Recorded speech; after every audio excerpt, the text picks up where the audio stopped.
Permítanme, jóvenes, creo que hay algún problemita.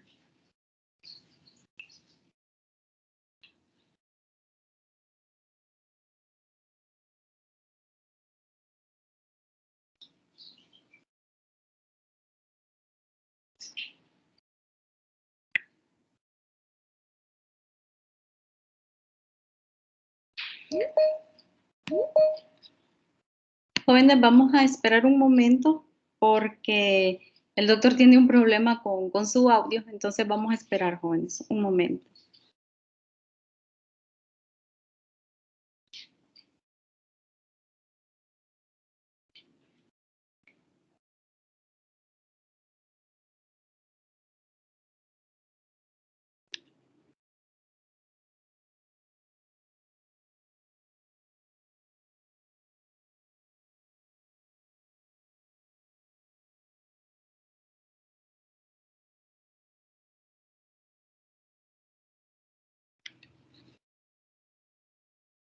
¿Y nos escucha, doctor? Si me confirma, por favor.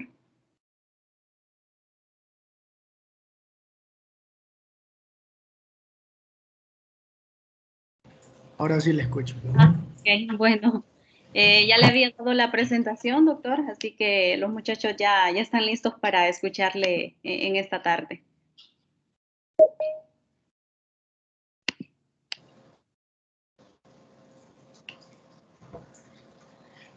No sé si me escuchan porque se quedó congelada también la cámara. No, sí se le escucha, doctor. ¿Le Sí se escuchamos? escucha. Sí. Ok. Ya había dado la presentación, doctora. Sí, ya lo había presentado. Ok, perfecto. Bueno, nuevamente, pues un gusto estar compartiendo con ustedes. Como decía pues la doctora, yo soy el doctor Josué Pineda. El día de hoy vamos a compartir un poquito de lo que es esa rama de la toxicología, que pues es la toxicología forense. Doctora, Dígame. creo que no se me están apareciendo a mí admitir alumnos, no sé si... No se preocupe por eso, yo Oh, lo voy a admitir. ok, perfecto.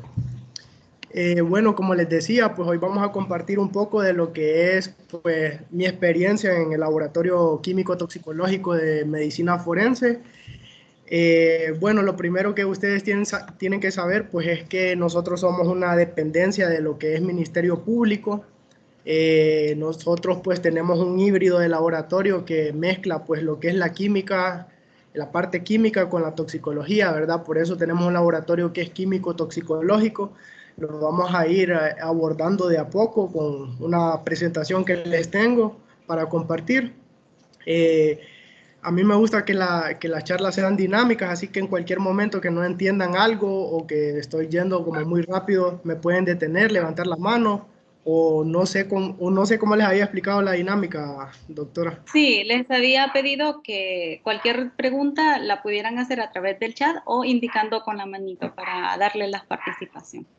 Ok, sí, sería mejor que levanten la mano porque así también podemos interactuar más. Entonces, preferiría Ok. que escucharlos, ¿verdad? Si Ah, tienen alguna pregunta. Entonces, ahorita voy a empezar a compartirles la presentación. Solo me dan un segundo.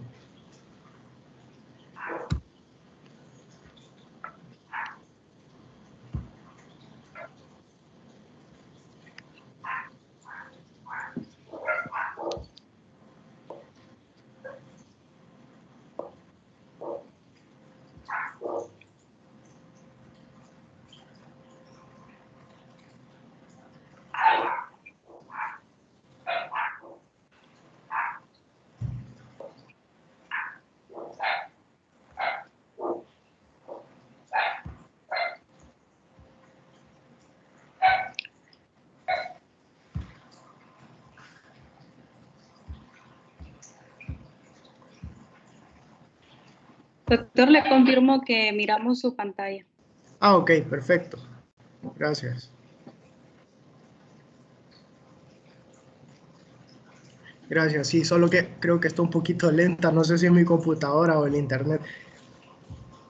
Ya empezamos. Okay. Ahora Bueno, sí, ya la tienen sí, por de pues, presentación. ok, perfecto, listo.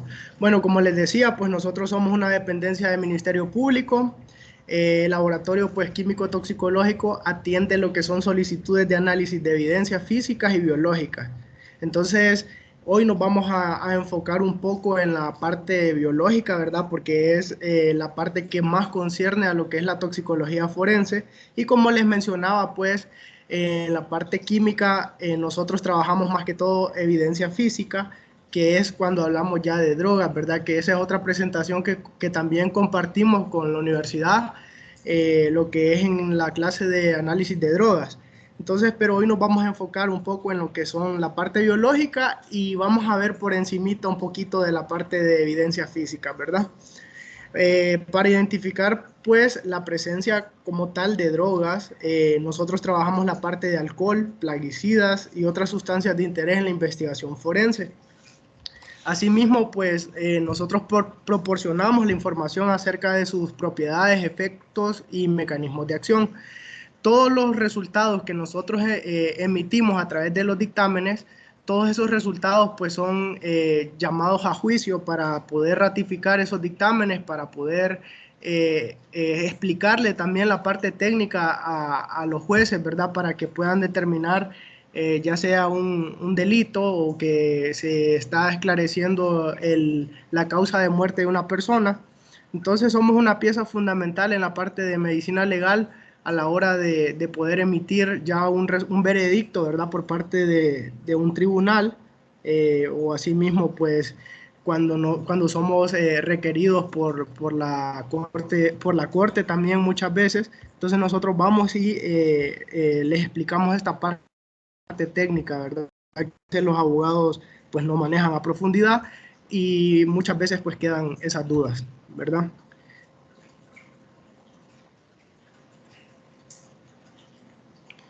La manera en la que nosotros en el laboratorio trabajamos, pues, como se los mencionaba, pues es a través de dos áreas específicamente. Normalmente los laboratorios de este tipo, pues, cuentan con tres áreas. Nosotros la tenemos combinada en estas dos. Y específicamente en toxicología, nosotros recibimos más que todo son muestras biológicas. En la parte de química, ya sí trabajamos lo que son evidencia, como les decía. Estas son las áreas de análisis que nosotros venimos manejando en la parte de toxicología forense, alcohol, y creo que casualmente en este orden es donde más recibimos pues la petición de análisis, ¿verdad? Por ejemplo, la petición que más tenemos de análisis pues es la de alcohol. Recibimos bastantes solicitudes de alcohol, de hecho al 98% de las autopsias pues nosotros le realizamos lo que es como parte del protocolo, lo que es el análisis de alcohol, ¿verdad? Hacemos alcoholemias, alcoholurias, alcohol en humor vitrio, y pues esta es una de las partes como más cruciales que tiene el laboratorio, que tiene como más trabajo también en esta parte, y que es una de las partes más delicadas también, junto con lo que es drogas físicas. Hacemos el análisis de drogas de abuso, plaguicidas, productos farmacéuticos. Ahorita pues se ha visto también que hay bastantes falsificaciones de medicamentos, entonces nosotros nos encargamos de poder emitir un dictamen sobre los componentes de algunos medicamentos. Entonces, eh, bueno, últimamente ha salido a flote bastante lo que es, por ejemplo, el Muflex, lo están falsificando bastante, entonces hemos recibido bastantes casos de Muflex para poder, y les digo la marca comercial porque es la marca comercial que están falsificando, y pues hemos tenido casos últimamente de este producto. Metales e inorgánicos, algunos que también podemos trabajar, y en la parte química abarca lo que son drogas de decomiso también. En la parte de química pues trabajamos lo que son residuos de deflagración, con esto me refiero a residuos de disparo, identificación de sustancias, hidrocarburos y acelerantes, metales pesados, y bueno, en las drogas de decomiso, pues ahí nosotros nos encargamos del análisis de marihuana, cocaína y otras drogas que están emergiendo también, que de hecho ahora ya es como casi que lo mismo de habitual que la marihuana y la cocaína que recibimos en los laboratorios para ser analizadas.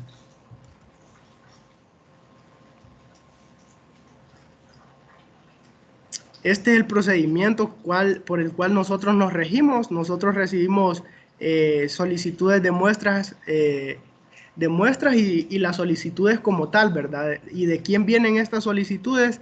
Pues normalmente nosotros trabajamos con la parte, con los fiscales, ¿verdad? Que es la parte acusadora, normalmente es la que se encarga de remitir la evidencia a medicina forense, y asimismo también trabajamos con la parte investigativa, con la policía, con la DPI. Recibimos también evidencia que viene por parte de la policía. También recibimos evidencias que vienen ya a la parte de, que es la parte que más nos interesa a nosotros, pues viene de patología. Por si se han preguntado cuál es el papel del toxicólogo en medicina forense, pues nosotros recibimos de lo que es de la morgue en sí, recibimos lo que son muestras biológicas, asimismo de clínica forense también, porque hay evaluaciones que se hacen en clínica forense a personas vivas, ¿verdad? Como por ejemplo cuando queremos determinar si una persona es consumidora de droga, o cuando por ejemplo una persona simplemente se intoxicó y queremos saber qué plaguicida pues causó la intoxicación. Entonces estas muestras también son remitidas al laboratorio de toxicología. Pues el segundo paso que nosotros realizamos pues es el análisis, que este ya se da en el laboratorio, y posteriormente pues nosotros emitimos un dictamen el cual lleva la etapa de revisión para su posterior emisión de dictamen, ¿verdad? Esta revisión pues primero la hace nuestro jefe inmediato, luego la hace el jefe de los laboratorios, y posteriormente nosotros también damos una tercera revisión, ya que todos estos documentos pues no tienen que llevar errores, ¿verdad? Ya que como les mencioné anteriormente, estos son documentos legales y que van a ser ratificados en juicio, ¿verdad? Una vez que nosotros ya tenemos nuestro dictamen, lo emitimos y lo entregamos a control de evidencia, y en control de evidencia ellos se encargan de distribuirlo, ya sea a los fiscales, a los agentes de la DPI, de la lucha contra el narcotráfico, ATIC, o ya sea asimismo a los médicos de clínica forense o patología forense. No sé si hasta aquí tienen alguna duda o voy muy rápido.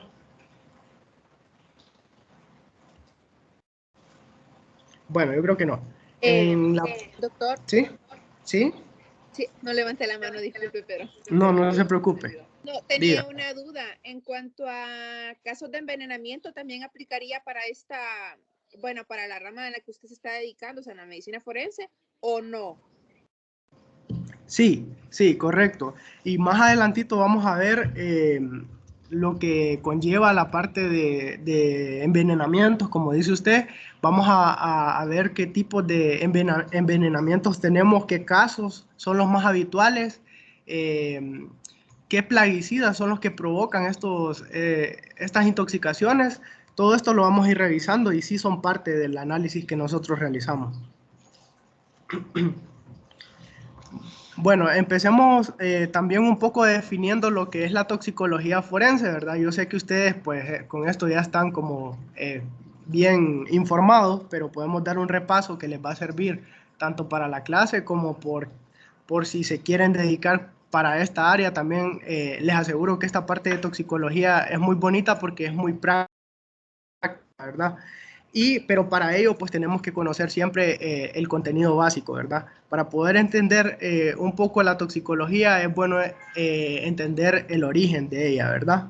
Entonces vamos a decir que la toxicología forense es esa rama de la toxicología que interactúa directamente con la comunidad, con la comunidad jurídica, como lo hemos venido viendo. Trabajamos con la parte con los fiscales, ¿verdad? Bastante, tanto civil como criminal. Y vamos a ver por qué es civil, porque no necesariamente es porque una persona haya cometido un delito, sino que hay algunas situaciones en las cuales nosotros nos vemos relacionados como laboratorio de toxicología, por ejemplo, para evaluación de empleados de algunas instituciones públicas. Ellos solicitan, por ejemplo, la prueba toxicológica de drogas de abuso. Entonces, en esa parte, pues por eso dice ahí civil, y en la parte criminal, que es donde tenemos mayor afluencia también. Vamos a decir que la toxicología forense es un híbrido entre la química analítica y la toxicología. Pero también vean lo interesante que es, porque también combinamos principios de farmacología con aspectos médico-legales. Toda la parte de lo que es toxicología forense conlleva el uso del método científico.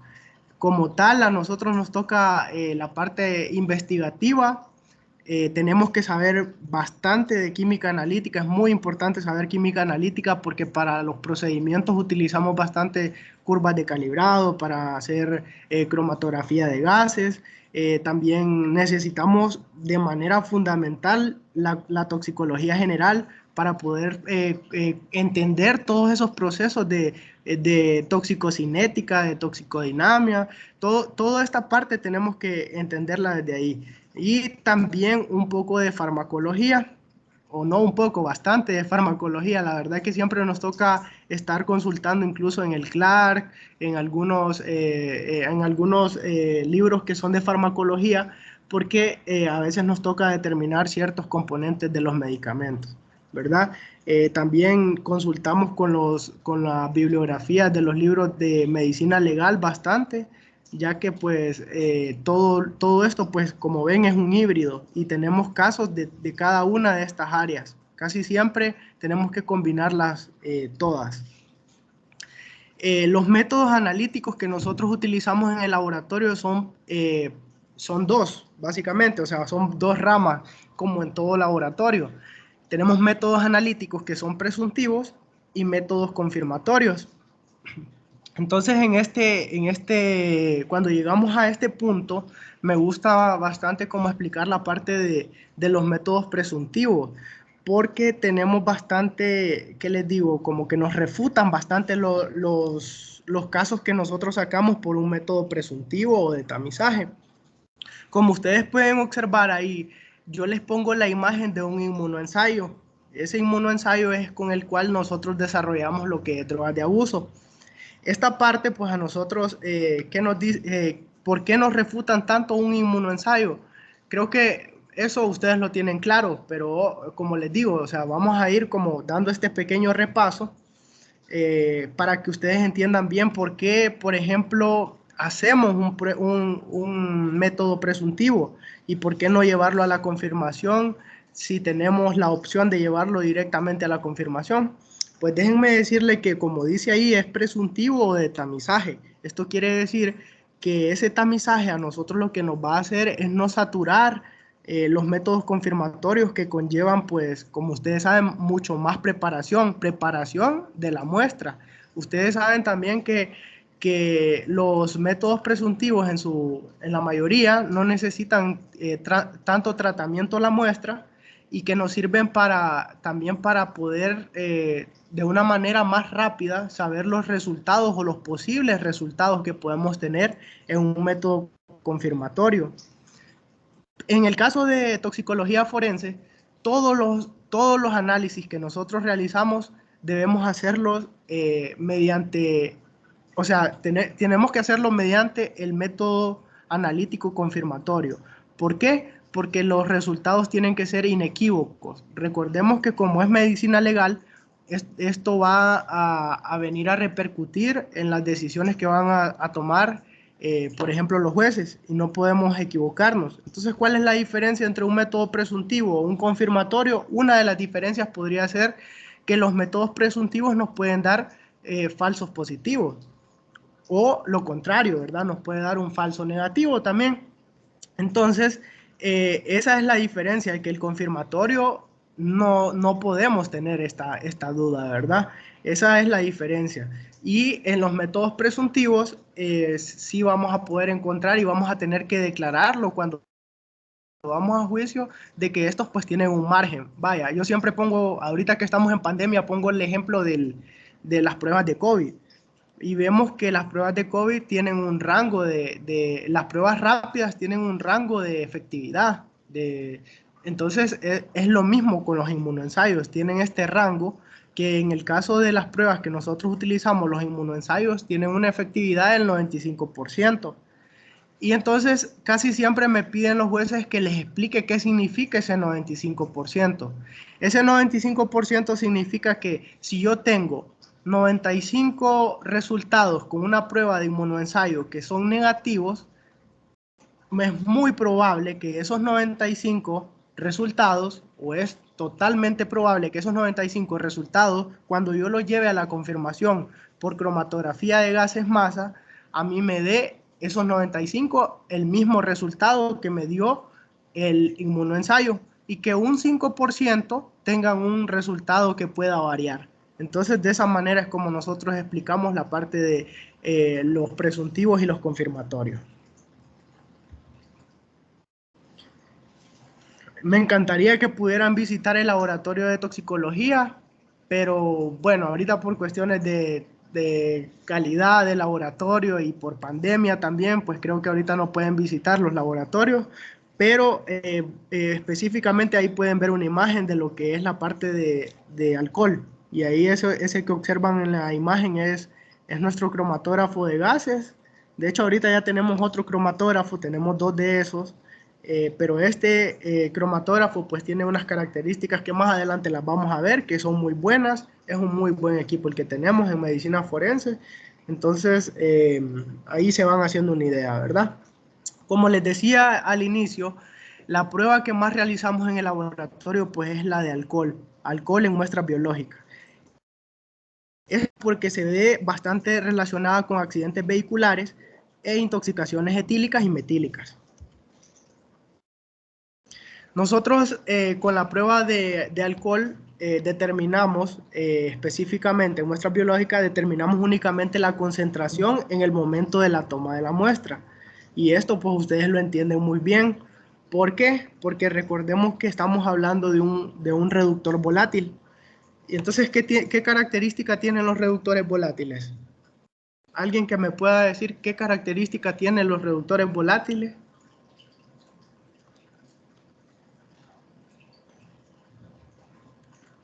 Nadie, jóvenes.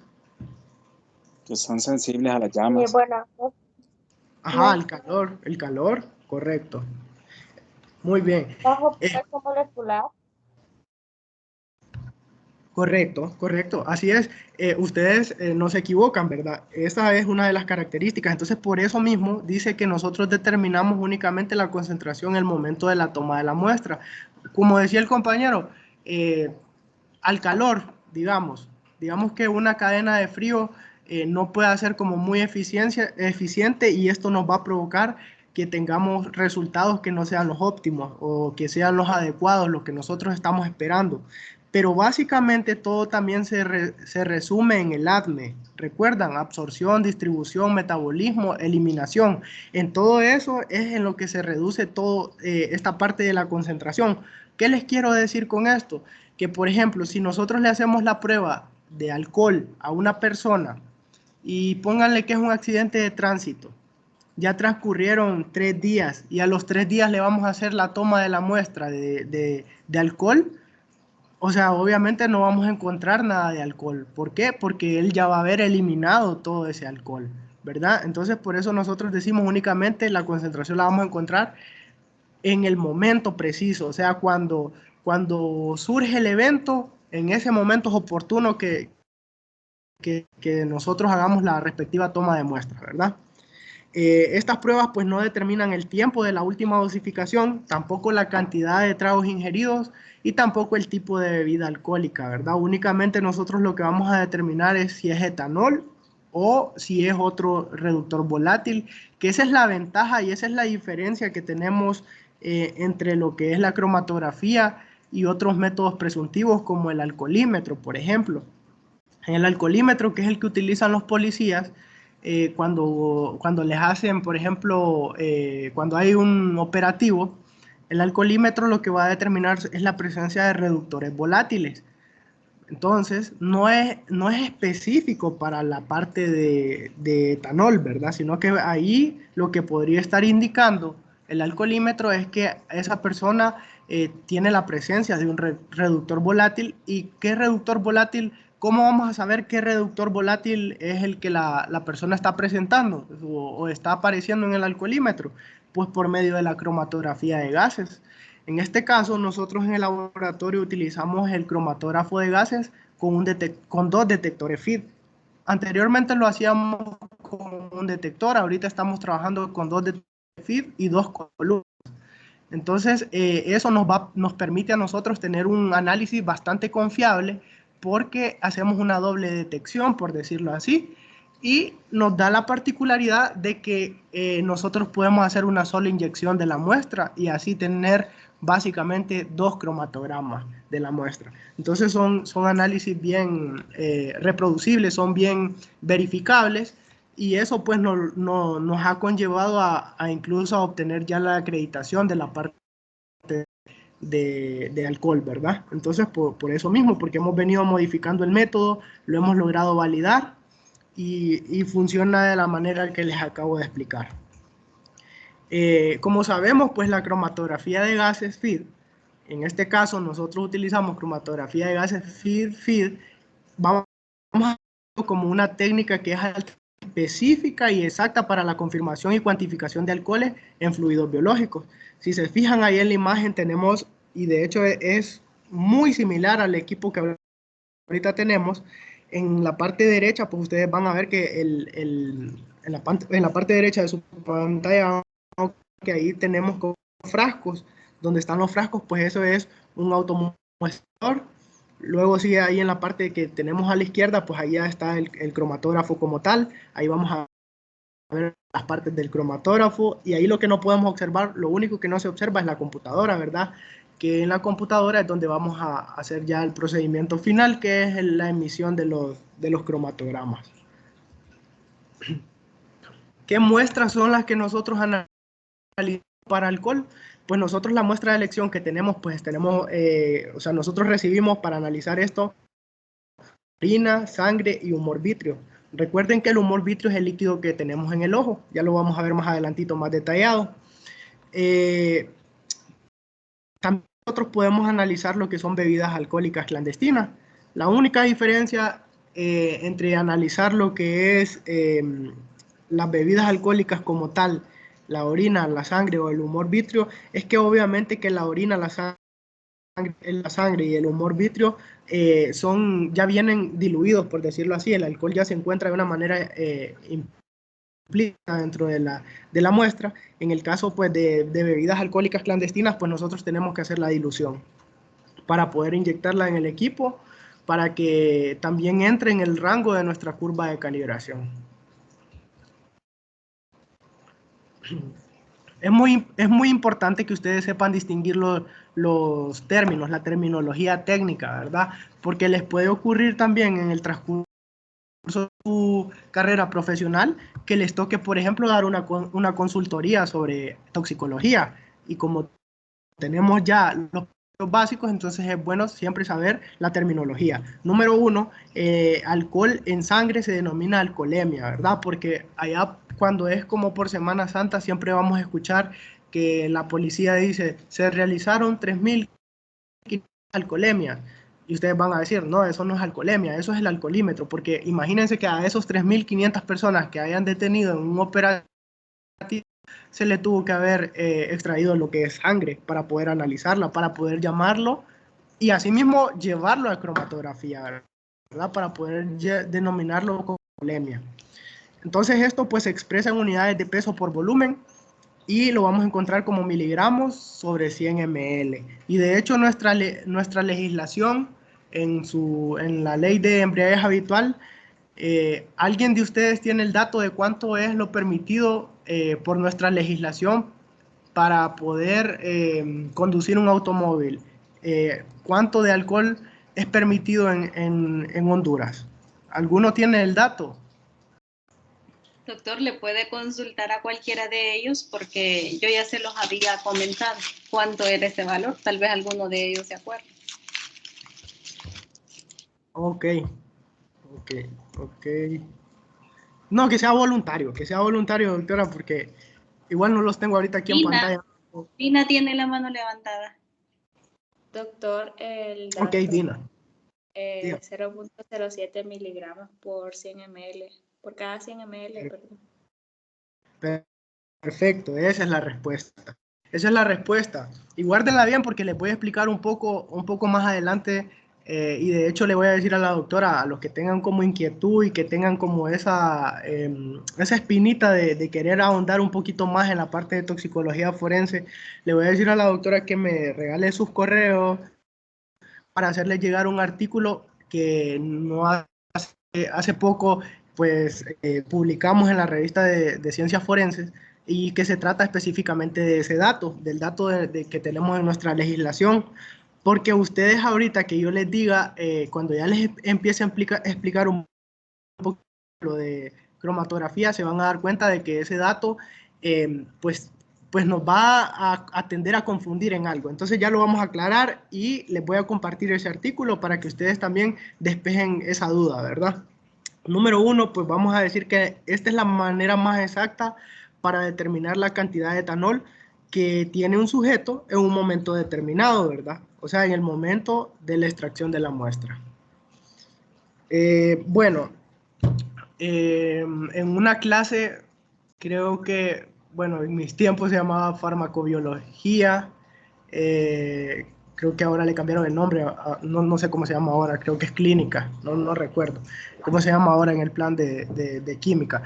Pero no sé si ustedes recuerdan que nos enseñaban en esa clase en los colores de los tubos de ensayo, el color del tapón del tubo de ensayo, y que eso es representativo de algo. Pues en lo personal yo dije como no lo voy a necesitar a futuro, y créanme que sí era como ahora que estoy en esta área pues veo que sí es fundamental, y ustedes tienen que entender esa parte también de que eso pues tiene una representación, no solo es el color por ser, porque el fabricante le puso ese color, sino que tiene un significado, ¿verdad? Número 1, si se fijan, nosotros para que podamos analizar por cromatografía de gases utilizamos lo que son tubos de plástico tapón gris. Entonces, ¿por qué este tubo de plástico tapón gris? Porque este contiene fluoruro de sodio y oxalato de potasio. ¿Y qué me va a ayudar el fluoruro de sodio y el oxalato de potasio? El fluoruro de sodio y el oxalato en combinación ayudan a que no haya un crecimiento microbiano. Entonces esto va a ayudar a que la muestra tenga resultados más óptimos, ¿verdad? Porque no hay crecimiento bacterial como tal, y como no hay ese crecimiento bacterial, entonces no vamos a tener un aumento, por ejemplo, de fermentación, y este proceso no podría ya elevar los niveles que podamos encontrar de alcohol en la sangre. Asimismo, nos va a ayudar a que no se coagule. Entonces, si se fijan, estas características son bastante importantes para la preservación de la muestra. También son requerimientos que nos piden cuando nosotros queremos acreditar un método analítico, ¿verdad? Entonces, es un procedimiento bastante sencillo, son cosas sencillas, pero que también repercuten en los resultados, ¿verdad? De nuestros análisis. Otra cosa es que aparte del análisis de alcohol en sangre, también lo realizamos en orina, y a este pues lo vamos a denominar como alcoholuria. La mayor concentración de alcohol en orina la podemos encontrar de 30 a 60 minutos después de que se alcanza la máxima concentración de etanol en sangre. Entonces, si ustedes se fijan, cuando una persona se encuentra en una reunión social y están departiendo con bebidas alcohólicas y todo esto, entonces ustedes se fijan que como que ya llevan como, no sé, unos 5 tragos, algo así, ya la persona 30, 60 minutos después empieza a ir al baño, y de hecho se vuelve constante. Cuando está sucediendo eso, podemos decir nosotros que el alcohol, el etanol, está alcanzando su nivel máximo, y ahí es donde nosotros podríamos encontrar el pico máximo de concentración que podríamos encontrar en una persona. Para que el resultado pues sea exacto, es necesario que el sujeto vacíe completamente su vejiga, y ustedes se preguntarán, pero si son muertos, ¿cómo hacen? Entonces ahí la respuesta es que el médico autopsiante lo que realiza es una punción en vejiga, y ahí pues ya queda vacía la vejiga, y esa es la muestra que nos remiten, ¿verdad? En el caso de vivos, pues es el procedimiento habitual de un laboratorio de recolección de muestra. En el caso de la orina, si se fijan, pues el tubo tapón es rojo, que el rojo indica que no tiene ningún preservante. En el caso de la orina, pues no necesitamos ningún preservante, esta no se va a coagular y no tiene mayor requerimiento más que la cadena de frío. Esta debe ser recolectada, como ven ahí, en frascos para cuando son vivos, en este tipo de frascos que ustedes pueden ver en su pantalla en la izquierda, y cuando son, pues, cuando se trata de la punción de vejiga que les acabo de explicar, los médicos la remiten en la parte en tubos de plástico tapón rojo, ¿verdad? Es importante que sea al menos de 2/3 de la capacidad del recipiente, y eso para que tenga un espacio de cabeza, ¿verdad? Del almacenaje de la muestra. Aquí pues pueden ver lo que es el análisis de alcohol en humor vítreo, y pues ya lo habíamos mencionado de que se trata del líquido que está en el ojo. ¿Y cuándo nosotros vamos a utilizar lo que es el humor vítreo? Bueno, normalmente esto sucede cuando el médico hace la punción en la vejiga y no encuentra suficiente cantidad o nada o cero cantidad de orina en la vejiga. Entonces la opción que tiene el médico es humor vítreo, y esto lo hace a través de punción. Obviamente que esto se hace post-mortem, ¿verdad? Esto solo se hace en las autopsias. Y nos sirve bastante porque como es una muestra que es bastante limpia, se encuentra encapsulada dentro del ojo, entonces vamos a decir que es una muestra que nos puede servir bastante de laboratorio, ya que también, como en el ejemplo que les pongo ahí, si tenemos un nivel de alcohol en sangre de 10 miligramos sobre 100 ml, esto es un ejemplo, ¿verdad? En humor vítreo normalmente vamos a encontrar como un 12 miligramos sobre 100 ml, lo cual pues nos dice que existe una buena correlación, ¿verdad?, entre los resultados de uno y del otro. Este también es recolectado en tubos de plástico tapón rojo, no necesita preservante. Y bueno, aquí era por lo cual les hacía la pregunta de cuánto es la cantidad que establece nuestra ley de embriaguez habitual. Entonces, vean un poco, estos son resultados, este es como una interpretación de análisis una vez de un cromatograma, vamos a suponer que es un cromatograma de una persona de una autopsia. Entonces, si se fijan, ahí nosotros estamos analizando etanol, y los resultados que obtenemos en el primer ejemplo dice que es de 9 miligramos para sangre y de 20 miligramos sobre 100 ml para orina. Asimismo, hicimos el análisis de humor vítreo y nos dio 22. Todo tiene correlación. Y si se fijan abajo, en la parte de abajo donde dice resultados, dice que nosotros reportamos un resultado como positivo arriba de 10 miligramos sobre 100 ml. Entonces, ¿qué creen que les quiere decir el hecho de que nuestra ley de embriaguez habitual diga que que una persona se le permite que ande en la sangre 0.07 miligramos sobre 100 ml? ¿Qué quiere decir eso? ¿Cuánto creen de alcohol que una persona puede, o cuánto porcentaje de alcohol creen que puede consumir una persona? ¿Una cerveza, por ejemplo, 2 cervezas, o un whisky o un vino? ¿Cuánto creen ustedes? No es necesario que levanten la mano porque no los puedo ver, sino que solo activen el audio, no hay problema.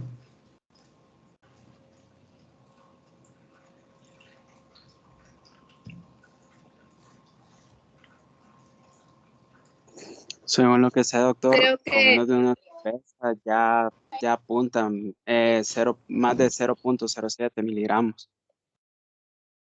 ¿Perdón? Con menos de una cerveza ya apuntaría que una persona tiene 0.7 miligramos. Correcto, correcto, así es. Si se fijan, ese 0.07 es representativo de nada de alcohol. Entonces, en el artículo que yo les quiero compartir, ahí les explico un poco de qué es lo que también puede suceder. Resulta que en nuestro organismo también podemos encontrar alcohol endógeno, alcohol que nosotros estamos produciendo, por decirlo así, por nuestra homeostasis, ¿verdad? Por mantener ese equilibrio, o sea, vamos a encontrar niveles de alcohol siempre, obviamente que son sumamente bajos, pero cuando nosotros analizamos en el cromatógrafo, para que a nosotros nos aparezca un pico representativo como tal, ese resultado tiene que ser arriba de 10 miligramos sobre 100 ml para que nosotros podamos observar un pico. Imagínense ese 0.07 que reporta nuestra ley de embriaguez habitual. Es nada. O sea, mejor dicho, nuestra ley de embriaguez habitual debería de modificar y poner que no se permite ni una gota de alcohol. Pero aún así, si se fijan, hay un error porque ese valor también podría ser alcohol endógeno. Y entonces era la parte que yo les quería aclarar para que, por si tienen la curiosidad y se habían preguntado eso, pues eso es lo que está sucediendo. ¿Qué es lo que sucede ahí? A veces, muchas veces, la gente las personas que son los encargados de hacer nuestras legislaciones no toman en cuenta el criterio técnico. Y el criterio técnico científico, quien lo tiene, somos los que nos dedicamos a esta parte de la ciencia, ¿verdad? Entonces ahí pudimos haber nosotros intervenido para dar poner un valor que sea realmente adecuado, ¿verdad? Entonces, otra observación que podemos hacer aquí en la interpretación del análisis, y también les quiero preguntar eso, es, si se fijan, en sangre tenemos 9 miligramos, lo cual yo lo reportaría como un no se detectó o como un negativo, por ejemplo. Pero en orina tenemos 20 miligramos, el cual sería un positivo. ¿Ustedes me podrían decir por qué sucedió eso en una persona? ¿Por qué creen que pudo haber sucedido eso? Que voy a reportar, este es como mi reporte para el médico, y mi reporte para el médico yo le estoy diciendo que esa persona en sangre no encontré alcohol, pero en orina sí. ¿A qué creen que se debe eso?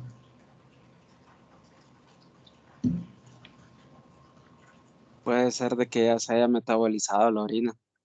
Ve el alcohol. Correcto, esa es la respuesta. Ya se metabolizó y se encuentra en periodo de eliminación, ¿verdad?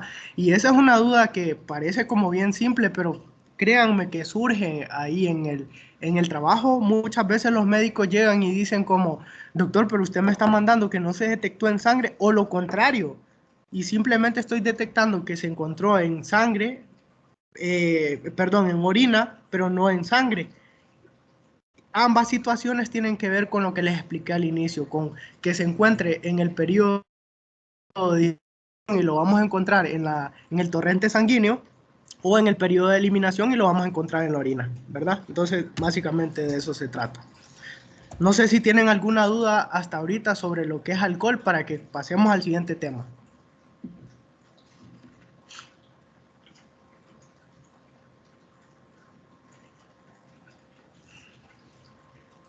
¿No tienen ninguna duda? Entonces vamos a pasar a lo que es el tema de drogas de abuso. Entonces, drogas de abuso vamos a definir como drogas lícitas y drogas ilícitas. ¿A qué me refiero con esto? Que algunas drogas lícitas también las vamos a poder analizar y las vamos a englobar en el análisis de drogas de abuso. Entonces nosotros cuando vamos a hacer el análisis de drogas de abuso, nosotros también les explicamos esa parte de que podemos nosotros encontrar incluso los medicamentos que una persona está tomando, y esas son las drogas a las cuales nosotros nos referimos como drogas lícitas. Si se fijan, este tipo de análisis se realiza como control para los empleados y postulantes en lugares de trabajo. Por ejemplo, si ustedes van a trabajar con la Corte Suprema de Justicia, con el Ministerio Público, con la DPI, con cualquiera de estas instituciones, pues ustedes van a ser sometidos a pruebas toxicológicas. Entonces ahí es cuando engloba más que todo esta parte de análisis. También lo hacemos como complemento de los hallazgos en cadáveres por parte de medicina legal. Es decir, un médico puede encontrar un corazón agrandado y ese corazón que él lo ve como anormal, podría decir que la causa de muerte de esa persona, él sospecha que sea por una intoxicación o por una sobredosis con cocaína. Entonces, esa muestra pues la remite para el laboratorio para confirmar si realmente esa persona era consumidora de cocaína o no. También pues esto sirve como atenuante, agravante en contra de algunos imputados, ya que cuando nosotros, por ejemplo, vamos en delitos sexuales, a nosotros nos piden que realicemos al imputado si era consumidor o no de drogas. Entonces, cuando nosotros le realizamos eso, esa valoración la hace el juez y él podría considerar que por no encontrarse en sus 5 sentidos la persona, él la pueda considerar como un atenuante, diferente a cuando es un accidente de tránsito y pues le va a servir como un agravante, ¿verdad? El hecho de andar bajo la influencia de drogas o alcohol.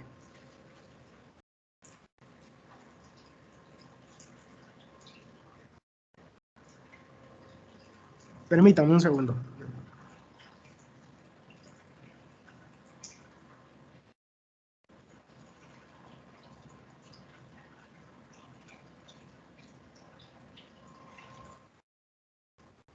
Ok, disculpen. El análisis instrumental aquí también lo hacemos, como se los venía mencionando, por un ensayo y por cromatografía de gases masa. Nosotros primero hacemos ese tamizaje de los inmunoensayos y posteriormente lo llevamos a cromatografía de gases acoplado a masas para ya tener un resultado inequívoco. Y pues en esta parte pues nosotros ya podemos llevarla a juicio y poder decirle a un juez, estamos 100% seguros de que la persona no consume o sí consume algún tipo de droga. Estos son los inmunoensayos, ya se los había mostrado en una diapositiva anterior. Si se fijan, pues los inmunoensayos, como habíamos dicho, son presuntivos y pues esto pues nos indica la presencia de uno o de más drogas. Este es un método bastante sencillo. De hecho, cualquier técnico puede realizar la parte de los inmunoensayos. Lo complejo que pueden tener a la hora del análisis de drogas de abuso es el hecho de poder confirmar, ¿verdad? Porque cuando ya hablamos de cromatografía acoplada a masas, ya tiene mayores requerimientos. Si se fijan, aquí en la imagen, nosotros vamos a observar qué drogas son las que podemos identificar por este método de inmunoensayo. Ahí tenemos benzodiazepinas, barbitúricos, cocaína, los antidepresivos tricíclicos, metadona, tenemos el THC, que es la marihuana.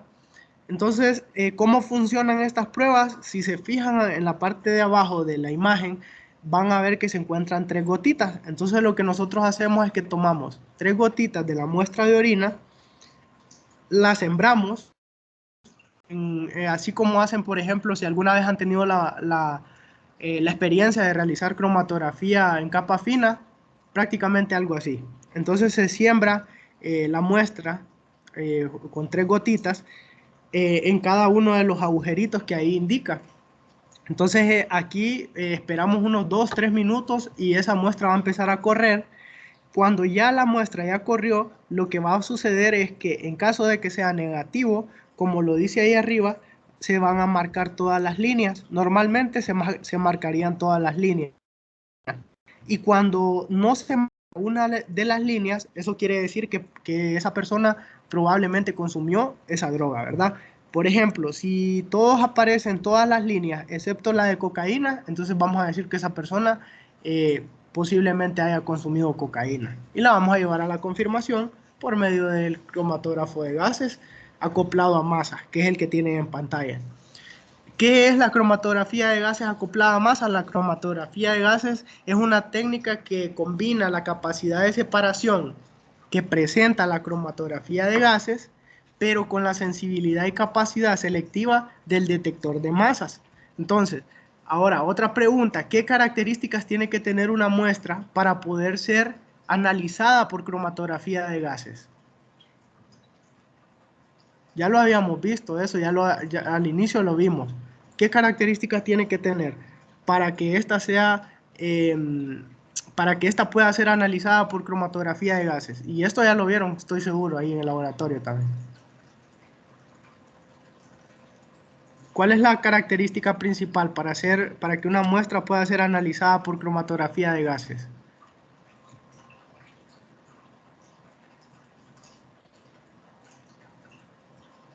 Que sean volátiles, de bajo Que peso. sean volátiles, correcto, que sean volátiles y de bajo peso molecular.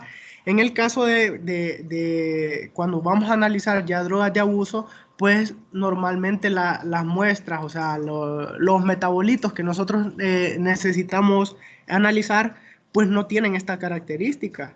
Entonces, como no tienen esta característica de ser volátiles, ¿alguien tiene una idea de cómo podemos nosotros analizar por cromatografía de gases masa qué es lo que deberíamos de utilizar para poder convertir este tipo de muestra en volátil?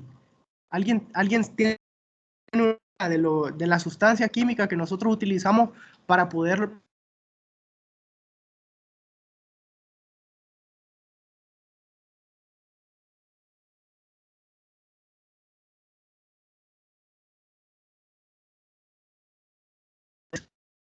Les cuento que en lo que nosotros utilizamos se llaman derivatizantes, y esos derivatizantes a nosotros nos sirven justamente para proporcionar esa característica de volatilidad y poder analizarlos, ¿verdad?, por cromatografía de gases. La compañera al inicio pues nos preguntaba de los envenenamientos que si abarcamos, y efectivamente, y de hecho tenemos muchos casos de envenenamientos en el laboratorio que llegan desde patología y pocas veces de clínica. La mayoría de las veces pues son ya pacientes a autopsias, ¿verdad? Entonces, en esta tabla que les muestro, únicamente es para hacer referencia a qué tan complejo puede ser el hecho de poder determinar un tipo de envenenamiento, ya sea suicida, accidental o homicida. En este caso, pues si se fijan, los envenenamientos que son suicidas son más fáciles de poder analizar. ¿Por qué son más fáciles? Si se ponen desde el punto de vista, y yo estoy seguro que a muchos les gusta la criminalística, entonces, si se ponen a pensar un poco desde el punto de vista de un investigador, en los envenenamientos suicidas, la característica que tienen es que el que se suicida normalmente deja el empaque de lo que se suicidó, con lo que se provocó la muerte. O sea, es decir, si fue como una pastilla, por ejemplo, una tableta de curar granos, de curar frijoles, normalmente vamos a encontrar el empaque, y eso a nosotros nos ayuda a poder determinar en el laboratorio hacia dónde apuntar a el análisis, ¿verdad? O sea, vamos a buscar nosotros específicamente si eso fue efectivamente lo que le causó la muerte, ¿verdad? Porque tenemos un indicio. A diferencia de lo que pasa con los homicidas, que los homicidas normalmente ellos tratan de ser invisibles y no nos dejan como una pista de hacia dónde nosotros podemos apuntar el análisis. Entonces, ¿cómo lo hacemos? Normalmente vamos a ir escalando, buscando los diferentes plaguicidas, ¿verdad? Déjenme contarles que los plaguicidas constituyen el principal grupo de sustancias utilizadas para fines suicidas y homicidas en Honduras. Y para ello, lo que les comentaba es que, por ejemplo, cuando tenemos casos que son homicidas, estos casos que son más complejos, vaya, por ejemplo, les voy a contar, la semana pasada tuvimos un caso de unas personas que se intoxicaron con una sopa. Entonces, en ese caso, pues imagínense, si es con fines homicidas, bien difícilmente nosotros vamos a saber, solo lo único que tenemos como indicio es una sopa. Pero ¿qué tiene esa sopa? ¿Qué componentes puede tener esa sopa? Y el tan solo hecho de poder aislar todo el contenido lipídico, el contenido graso que pueda tener esta sopa, para poder únicamente identificar nosotros qué tipo de plaguicida podemos encontrar ahí, entonces es bien complejo. Entonces nosotros lo que utilizamos primero, nuestro primer, por decir así, nuestro primer protocolo de análisis es empezar buscando y descartando algunos plaguicidas. Por ejemplo, los más comunes, como los organofosforados y los carbamatos. Ustedes saben que estos dos pues tienen la característica de inhibir a la enzima colinesterasa. Y esto lo van a hacer de manera reversible o irreversible.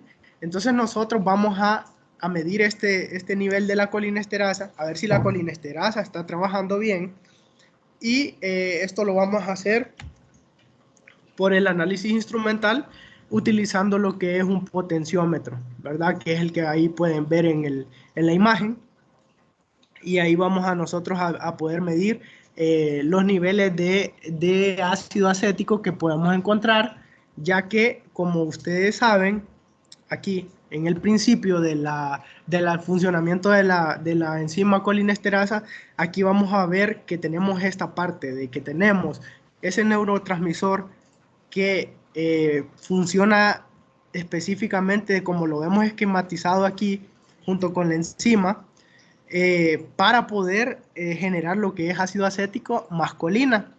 Pero ¿qué es lo que sucede? Si entra en acción un órgano fosforado o un carbamato, pues que nos inhibe la enzima. Y al estar inhibida la enzima, entonces nosotros vamos a tener que esa acetilcolina va a estar acumulada en el cuerpo causando toxicidad. Y ahí es donde nosotros vamos a ver si hay una variación de pH utilizando el potenciómetro, ¿verdad? Que les mostré anteriormente. Normalmente una persona que se ha intoxicado con un órgano fosforado o un carbamato presenta estas características: salivación, lagrimeo, temblores, diarrea, contracciones musculares e incluso la muerte, ¿verdad? Que la muerte, si me preguntan entre cuál de esos dos plaguicidas es más tóxico, pues obviamente que los que son irreversibles, que en este caso pues son los órganos fosforados. Una persona que se intoxica con un terbufos, por ejemplo, que es un órgano fosforado, difícilmente pues puede sobrevivir, ¿verdad? Entonces sí puede llevarle a la muerte. A diferencia de un carbamato, que ya nosotros hemos visto que hay niños que accidentalmente se intoxican en la casa con los insecticidas que tenemos habitualmente, y como se trata de un carbamato, normalmente pues no son tan agresivos y lo hacen de manera reversible, ¿verdad? Otro tipo de plaguicidas que nosotros vamos descartando en la gama, en la batería de análisis que nosotros realizamos en el laboratorio, es ir descartando, por ejemplo, bipiridilos u organoclorados.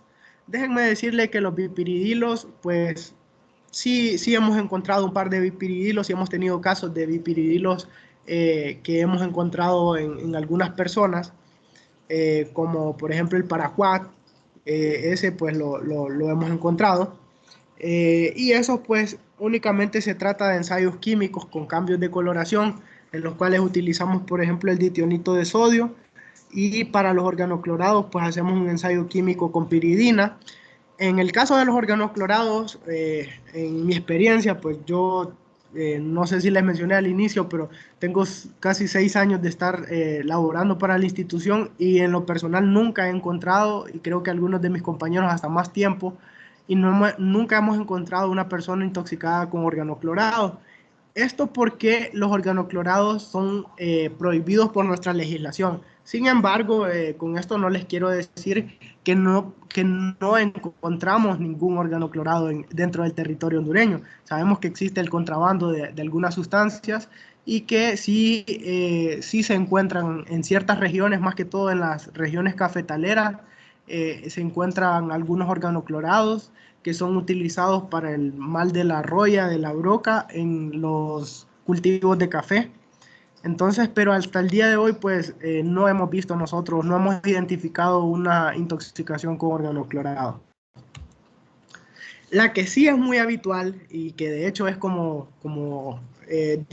diario casi recibimos casos de gente que se suicida, o que con fines homicidas le pusieron fosfuro de aluminio, que es del que hemos venido hablando, que es la tableta de curar frijoles, la tableta de curar grano, pero que ustedes la tienen que conocer como fosfuro de aluminio, y que tiene esa característica de ser, que tiene esa característica de volverse un gas al hacer contacto con las paredes del estómago, cuando ya llega al ácido. El ácido clorhídrico lo convierte en ese gas fosfina que no va a permitir que se dé el intercambio alveolar, ¿verdad?, en nuestro organismo, y eso pues provoca pues necrosis, provoca apoptosis, ¿verdad?, en nuestras células, y ustedes saben todo lo que conlleva una intoxicación con fosfuro de aluminio, que normalmente es mortal, ¿verdad?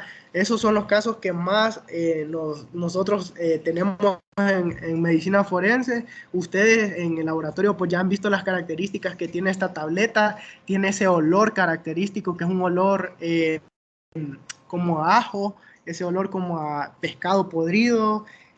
Esas características que tiene también las vamos a encontrar en una persona que ha sido intoxicada con ellos.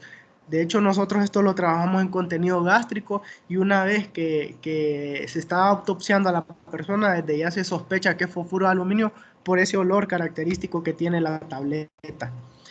Hacemos un ensayo químico que también es un cambio de coloración. Es algo que habitualmente realizan en la práctica de toxicología y consiste en encapsular un poco de contenido gástrico, 10 ml para ser preciso, del contenido gástrico. Le ponemos un poco de ácido clorhídrico y lo hacemos reaccionar con las 2 tiras de acetato de plomo y nitrato de plata, y nos muestra, en caso de ser positivo, pues nos torna a un color oscuro, así como el que observamos ahí en la pantalla. Otro caso que nosotros tenemos, tal vez en menor cantidad, pero que sí hemos tenido casos, es el de monóxido de carbono. Ustedes saben que el monóxido de carbono tiene ciertas características, ¿verdad? Y ese monóxido de carbono tiene esas características de ser un gas incoloro, inodoro, insípido y no irritante. Aparte de eso, que es 240 veces más afín que el oxígeno a la hemoglobina. Entonces, como tiene las características del ítem 1, las personas ni siquiera se dan cuenta cuando están siendo intoxicadas de esta manera. ¿De dónde sale el monóxido de carbono? El monóxido de carbono es producto de la combustión incompleta, por ejemplo, de los vehículos o de algunos motores que funcionan a base de gasolina. Entonces, el último caso, en lo particular que tuve de monóxido de carbono fue, y no sé si algunos escucharon, de unos muchachos que se encontraban limpiando una cisterna, creo que aquí por la colonia Suyapa, algo así. Limpiaban una cisterna y estaban utilizando un motor que utilizaba gasolina, y como en la cisterna creo que era un poco encapsulada, entonces el monóxido de carbono se acumuló y las personas murieron, ¿verdad? Por una intoxicación con monóxido de carbono.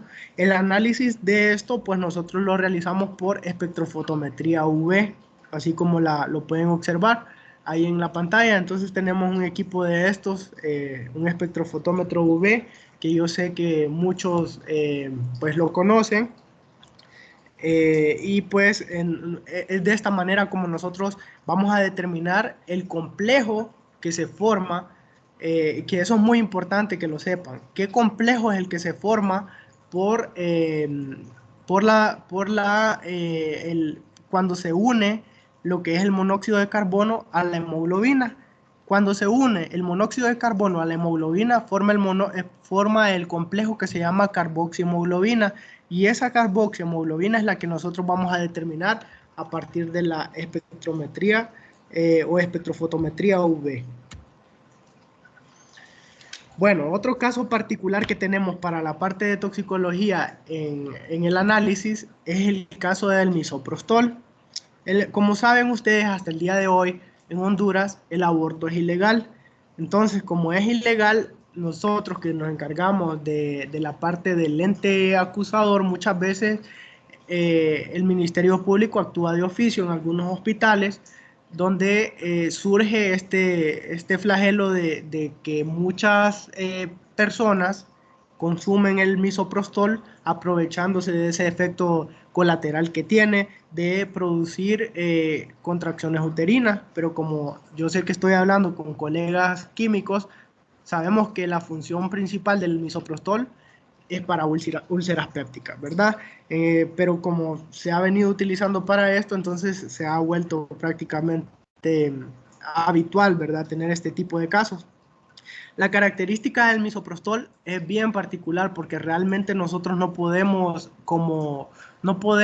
encontrarla, analizarla por una muestra biológica. Entonces, ¿por qué? Porque tiene una vida media muy alta, o sea, su vida media es muy rápida y la alcanza en 20 minutos. Entonces no podemos ni siquiera encontrarla ni en sangre ni en orina. Entonces, la única muestra de valor toxicológico que nosotros podemos analizar en el laboratorio son los fragmentos de la tableta, ¿verdad? O sea, ¿a qué me refiero con esto? Pues que normalmente el misoprostol lo utilizan por la vía oral, pero también lo utilizan por la vía vaginal.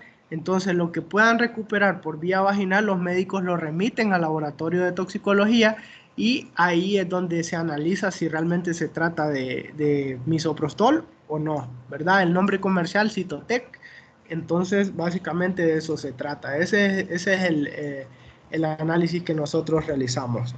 Entonces, toda la batería de análisis que tiene toxicología y las muestras biológicas y de lo que se trata toxicología forense en sí, lo acabamos de resumir ahorita, ¿verdad?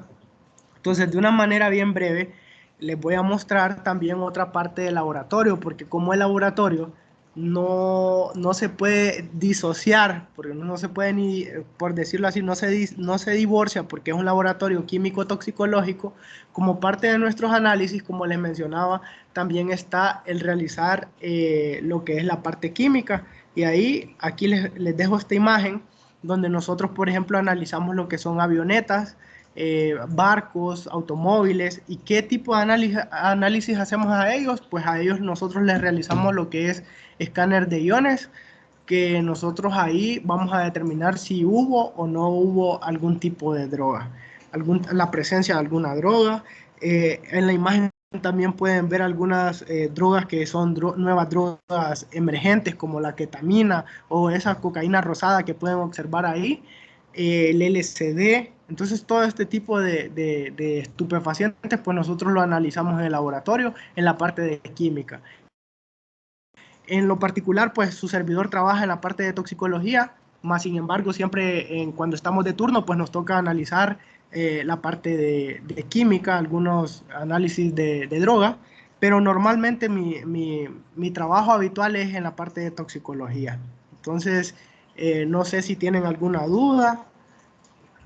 No sé si tienen alguna duda sobre la parte de toxicología o les gustaría saber algo sobre la parte de química, también la podemos despejar, porque básicamente eso es lo que abarca toxicología forense.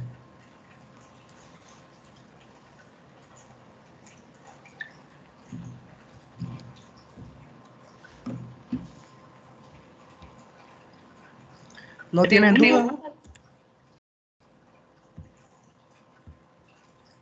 Yo tengo una pregunta, doctor.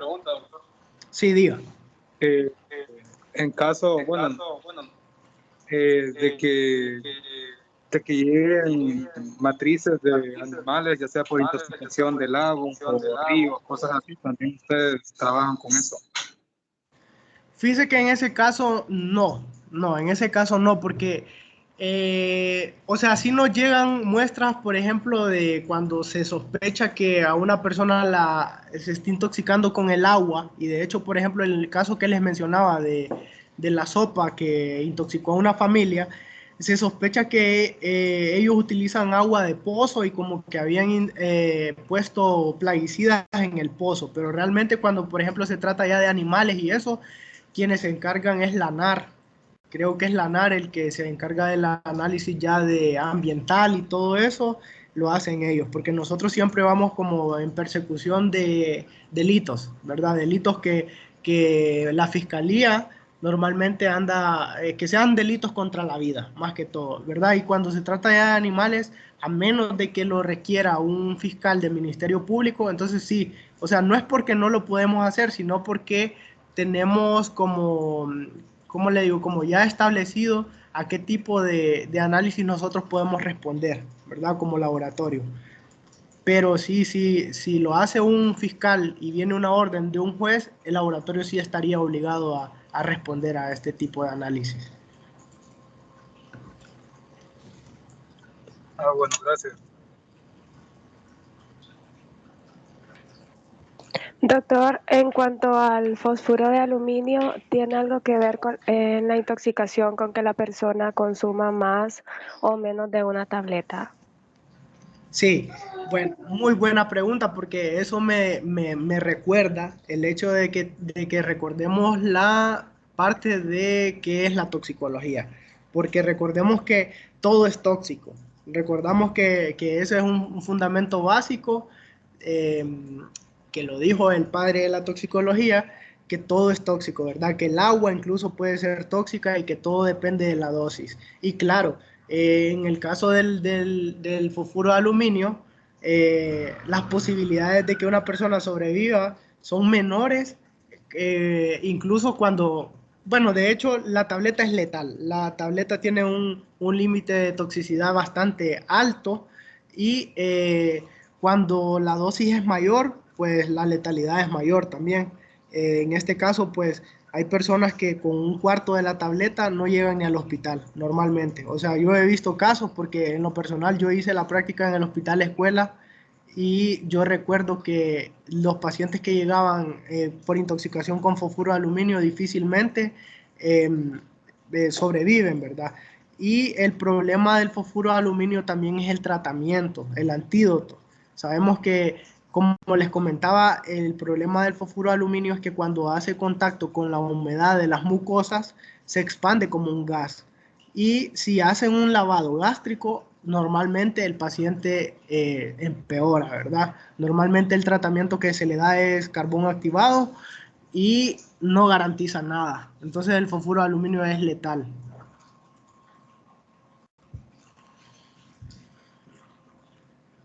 Gracias, doctor. A la orden. No sé si tienen otra duda.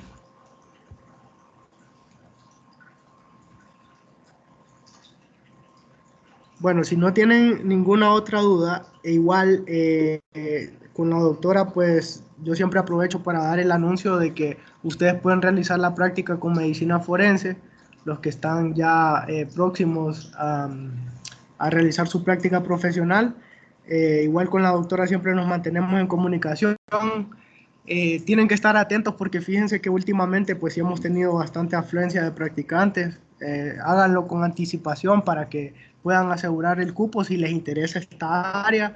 Les aseguro que es bastante interesante, van a aprender bastante. Tenemos equipos que normalmente pues no es muy habitual que los laboratorios los tengan, entonces tienen la oportunidad de poder trabajar con una absorción atómica, con un cromatógrafo de gases FID.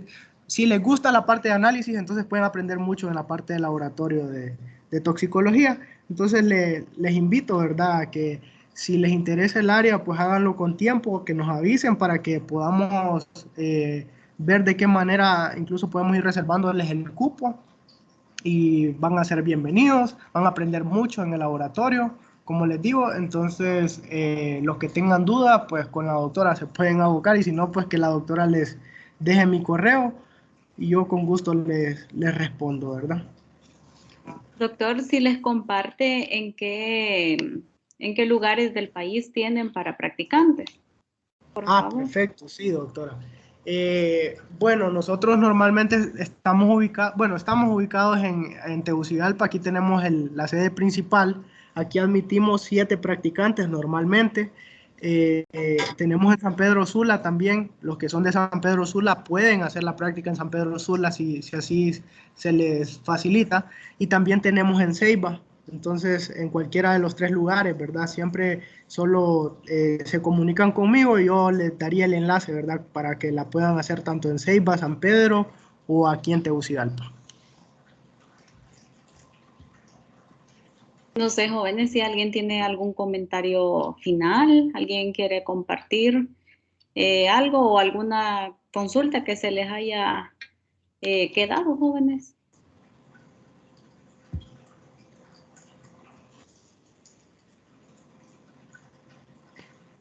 Bueno, si no hay, entonces vamos a tener ya el cierre y agradeciéndole, doctor, por apoyarnos y también por compartir de su conocimiento y experiencia con estos jóvenes y también con mi persona. Muy agradecida, doctor, y bueno, le dejo para que dé sus palabras de cierre.